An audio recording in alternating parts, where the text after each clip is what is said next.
मैंने तुझे एक लड़की की फोटो भेजी थी शादी के लिए, तूने दूसरी लड़की की फोटो मुझे भेज दी, इसलिए मैं तुझे अकेला नहीं छोड़ रहा था। देखिए पापा, मुझे ये लड़की पसंद है, उसका परिवार भी राजी है, लड़की भी राजी है। आप मानते हो तो मानो, मैं 10 दिन में शादी कर रहा हूँ। शादी? पहले दादा से कहो फोन पर आए, फोन दो। हाय। क्या पापा, ये आपका काम है? हाँ, आपने कहा होगा कि ये आपकी आखिरी इच्छा है। तुझे लगता है कि ये ऐसी किसी बात पर ध्यान देगा? अरे तू मेरी बात नहीं सुनता तो तेरा बेटा कहाँ से सुनेगा? अपने आखिरी दिनों में भी आप ऐसे परेशान कर रहे हो, आप ही इसके लिए जिम्मेदार हो। पापा, दादाजी पर कोई चिल्लाए मुझे पसंद नहीं। अगर आपको एतराज है तो आकर सगाई तोड़वा दो, नहीं तो शादी करने के बाद हम मियाँ बीवी आपको एयरपोर्ट लेने आएंगे। मैं देखता हूँ ये तेरी शादी कैसे होती है। अभी आऊंगा उधर और तोड़ दूंगा तेरी शादी। क्या यार, हम तो कब से सोच रहे हैं कि पापा की आखिरी विदाई कैसे करें, और तू सडनली कह रहा है कि मेरी शादी में आओ। मुझे ये सब नहीं पता। अगर आप लोग नहीं आए तो मैं शादी ही नहीं करूंगा। आप दादाजी को 2 हफ्ते दे सकते हैं तो मुझे नहीं दे सकते क्या? You have a logic. ठीक है, हम लोग आते हैं। अगर सब लोग आ रहे हैं तो हम लोग भी जरूर आएंगे। हम जरूर आएंगे साई, पर हाँ, केटरिंग हमारी होगी। जो दूसरों को दोगे वो हमें दे देना। चाचा भी यही कह रहे हैं। बोलिए ना। हाँ, तुम्हारी चाची बिल्कुल ठीक कह रही है। Sai, congratulation. Thank you so much, पर मुबारकबाद फोन पे नहीं चाहिए। आप सबको यहाँ आना ही होगा, समझे? Okay bye. दादाजी, पूरा परिवार आ रहा है।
अजी देखिए।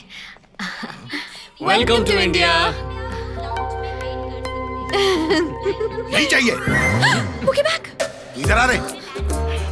इतनी जल्दी क्या थी? मैंने कहा था ना कि मैं आ रहा हूँ, फिर भी तुम दोनों ने शादी कर ली। अब ये मत बोलना कि अपने चाचा के यहाँ रह के तुम दोनों उसकी केटरिंग में मदद कर रहे हो। अरे पापा, अब नई कहानी मत बनाओ। आपको लगता है आपके आशीर्वाद के बिना मैं घर में एक नई बहू ले आऊंगा? नहीं, कुछ नहीं मिलेगा। इसे घर भेज दे वरना मार डालूंगा तुझे। पापा, आप मुझे अपने आप से भी ज्यादा प्यार करते भूल गए। बेटा मान जा, बहुत बड़ा प्रोजेक्ट है। दामोदर ने 5 साल का प्रोजेक्ट दिया हुआ लेकिन है। ये लाइफ टाइम प्रोजेक्ट है। आपके प्रोजेक्ट के लिए मुझे जिंदगी बेचनी पड़ेगी क्या? पैसों के लिए अपने बेटे का सौदा कर दोगे? इतने लालची बाप हो आप। जवाब तो मुझे। इतने लालची हो आप, नहीं। बेच दोगे मुझे? अरे बेटा, मैंने हाँ कह दी और एक दूसरे को हमने मीठा पान भी खिलाया। मीठा पान खिलाया? एक दिन की बात है, कल रात मेरा बेटा आपकी बेटी की फोटो देखकर पागल हो गया। सुबह होते ही मुझे फोन करके बोला, पापा अच्छा सा मुहूर्त देखकर अंकल को मीठा पान खिला देना। बस समझा नहीं। सगाई सर, और क्या? ओह, that's the- ब्यूटीफुल पान। Yes. आ कीजिए। पापा, लेकिन आपको तो पान पसंद नहीं है ना, फिर कैसे खा लिया? अरे पान नहीं, मुझे लालच था प्रोजेक्ट का। उसका फोन आ गया। उठाओ ना। क्या बोलूं? बोलिए सर। What happened? आप अचानक राजमुंद्री चले गए?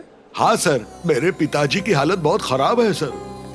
अच्छा, आपकी वॉइस मॉड्यूलेशन सुनकर मैं आपकी सिचुएशन समझ रहा हूँ। असल में मैं अपने पिता की बहुत इज्जत और उनसे प्यार करता हूँ। उनके आखिरी दिनों में मैं उनको छोड़ ही नहीं पाता था। इसीलिए मैं उनके साथ रहने के लिए यहाँ आया हूँ। Okay bye sir. Sir just a minute. हाँ सर, बताइए। आप मुझे उनकी हेल्थ के बारे में बताते रहना। I will appreciate that. Okay sir. पापा मान लो मैंने उसकी बेटी से शादी कर ली तो 100% वो मुझे घर जमाई बना लेगा और हम दोनों को अलग कर देगा। ये नहीं हो सकता, नहीं हो सकता, नहीं नहीं। मगर इस लड़की से शादी की तो जिंदगी भर आपके आंखों के सामने ही रहूंगा। अब आपकी मर्जी। ये राजमुंदरी में आकर कौन सी लड़की ढूंढ ली तूने? पापा राजमंद्री से हो सकते हैं तो पत्नी क्यों नहीं हो सकती? ये पूरी राक्षस है। राक्षस नहीं, देवी हूँ, angel Aarna. Uncle catch. Expression ऐसे ही रखना। मुझे टुक टुक वीडियो बनाना है। एक मिनट अब फ्लाइट का टाइम हो रहा, हमें चलना चाहिए। चलो चलो सामान उठाओ। एनआरआई क्या जाने टुक टुक की वैल्यू।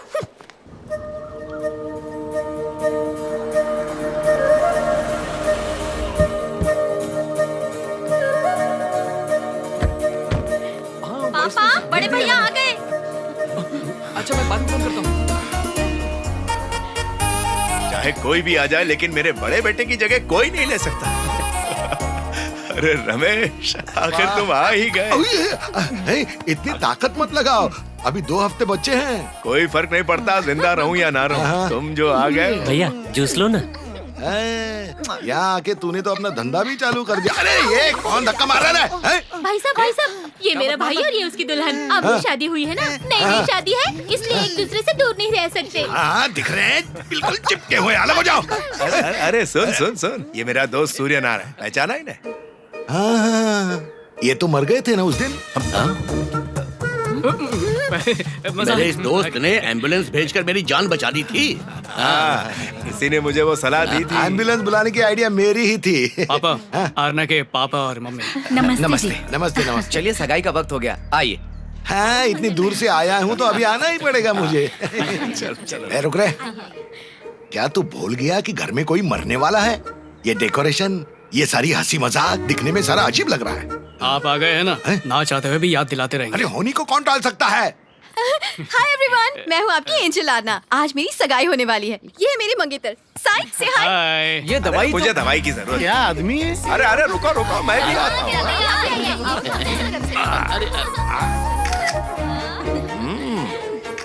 अच्छी आई है ना फोटो, बहुत अच्छी है।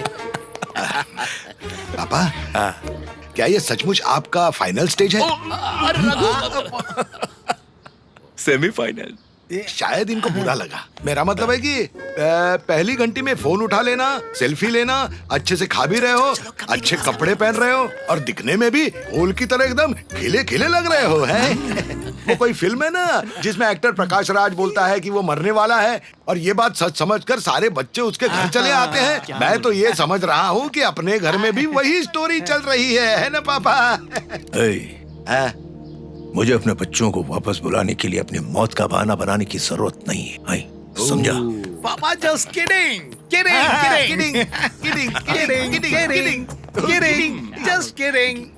अरे ये ऐसा क्यों है? जो मन में आता है बक देता है, जो मन में आता है कर देता है। अरे इन्हें इतना भी कॉमन सेंस नहीं कि किसी को इनकी बात का बुरा लग सकता है। अरे वो ऐसा ही है, उसका दिल एकदम साफ है, उसको हर चीज में क्लैरिटी चाहिए। चलो, मुहूर्त का समय हो गया है।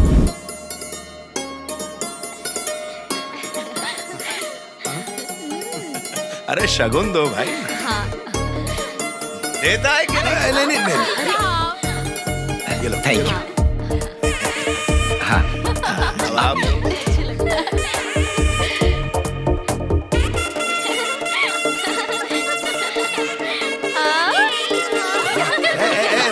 रुक जाओ, कोई सेल्फी नहीं होगी यहाँ पर।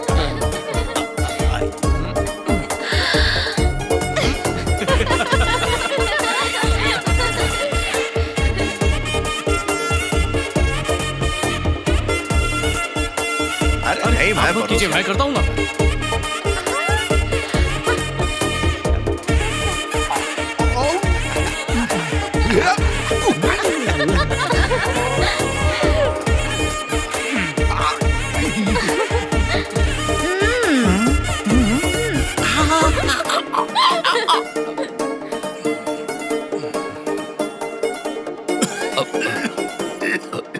रघु, तू ठीक है ना? क्या हुआ तुझे? कुछ नहीं।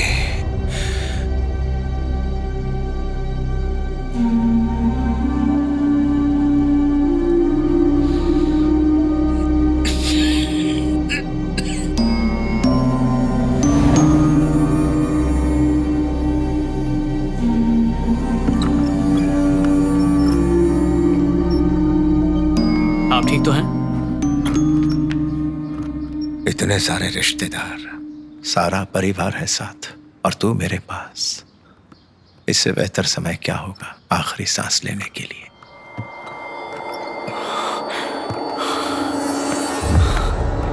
दादाजी, दादाजी, दादाजी, दादाजी, दादाजी उठिए। दादाजी, दादाजी उठिए। दादाजी, दादाजी उठिए। उठिए दादाजी। दादाजी उठिए।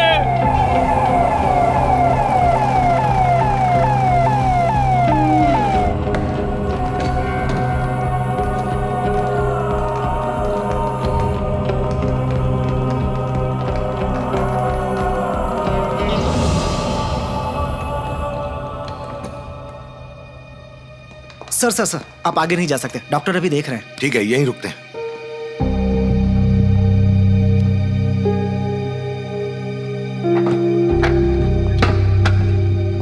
भैया कहीं ऐसा तो नहीं है कि पापा ने सब हिस्सों को पहले से ही बांट दिया? क्या कहना चाह रहा है?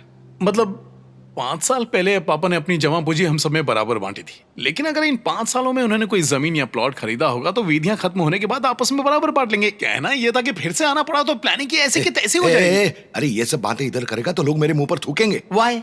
It's planning, it's called. रुक जा, नर्स आ रही है। नर्स, अब हालत कैसी है? वो मेरा मतलब चल बसे। बताओ ना कंफर्म क्या हो गया है, हम लोग मेंटली तैयार हो सकते हैं ना फिर। And why are you crying sister? वो मेरे पापा हैं, हमें रोना चाहिए। Hey you all cry. Sir ये कुछ ज्यादा इमोशनल हो गई हैं। डॉक्टर अभी देख रहे हैं, उसके बाद रोइएगा। अंदर चलो, पट्टी बदलनी है। जब से यहाँ आए इंतजार ही कर रहे हैं हम लोग। बंद करो ये सब, अभी यहाँ कुछ नहीं हुआ है। शांत रहो तुम, शांत रहो। आप ऐसा क्यों कह रहे हो? ससुर जी आखिरी सांसें गिन रहे हैं और आप हमें रोने नहीं दे रहे। अच्छा, और तुम एम्बुलेंस में रोई थी उसका क्या? और वो तुम ही थी ना जो कह रही थी इनके मरने के बाद तुम शॉपिंग करोगी, मजे करोगी। ड्रामा बंद करो और पल्लू से मुंह छुपा लो। लगता है भाई साहब अमेरिका में रहकर मजाकिया हो गए। अरे पापा मरने वाले इस बात से तू दुखी नहीं है, बल्कि मुझे कॉन्ट्रैक्ट मिले 13वीं के खाने का, इसलिए खुश हो रहा है तू। पापा थोड़ी देर के लिए चुप हो जाइए। अरे आज चुप ही हूँ, तू अंदर जाके देख कितना टाइम बाकी है अभी। अरे तुझे क्या कॉमेडी लग रही है क्या सब? अबे तेरा बाप तो बहुत महान लगता है यार। उनमें थोड़ी सी भी समझ होती ना तो मेरी जिंदगी बहुत आसान होती।